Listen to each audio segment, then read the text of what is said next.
Bonjour à tous et bienvenue sur Instant Actu, la chaîne qui vous informe en un clin d'œil. Aujourd'hui, nous allons parler du conflit israélo-palestinien, qui s'est aggravé ces derniers jours,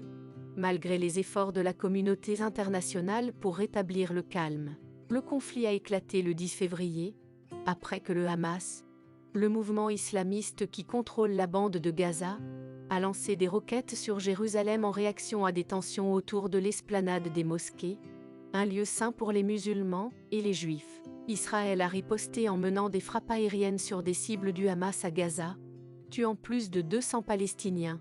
dont des enfants, et détruisant des infrastructures vitales. Le Hamas a continué à tirer des roquettes sur le territoire israélien, faisant 10 morts, dont un soldat, et provoquant des alertes à la bombe dans plusieurs villes, dont Tel Aviv. Le conflit a également déclenché des violences intercommunautaires en Israël, où des groupes juifs et arabes se sont affrontés dans des émeutes, des lynchages et des incendies criminels. Plusieurs pays et organisations internationales, dont les États-Unis, l'Union européenne, l'ONU et la Ligue arabe,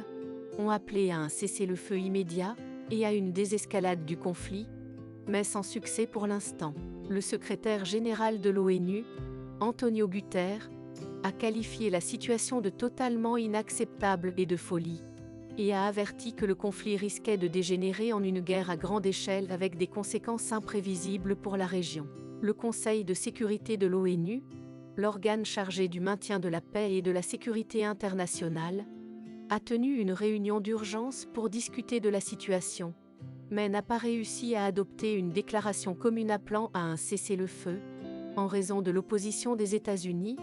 qui ont estimé qu'une telle déclaration n'aiderait pas à apaiser les tensions, et qu'il fallait donner du temps à la diplomatie. Les États-Unis, qui sont le principal allié d'Israël,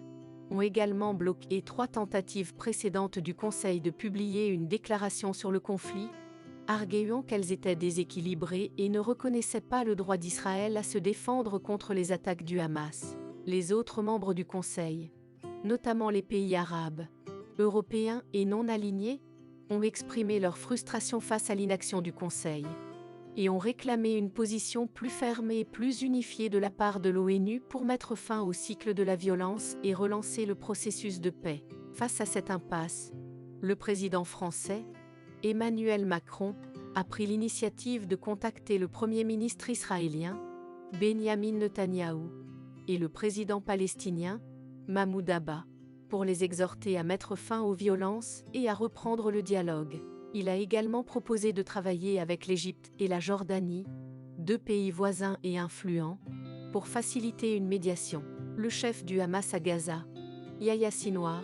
a déclaré que son mouvement était prêt à un cessez-le-feu si Israël mettait fin à son agression contre la bande de Gaza et à Jérusalem et respectait les droits des Palestiniens. Le ministre israélien de la Défense, Benny Gantz, a ordonné à l'armée de poursuivre ses opérations contre le Hamas et les autres groupes armés à Gaza, affirmant que l'objectif était de restaurer la sécurité et la dissuasion à long terme. Voilà, c'est tout pour aujourd'hui. N'hésitez pas à laisser vos commentaires, à partager cette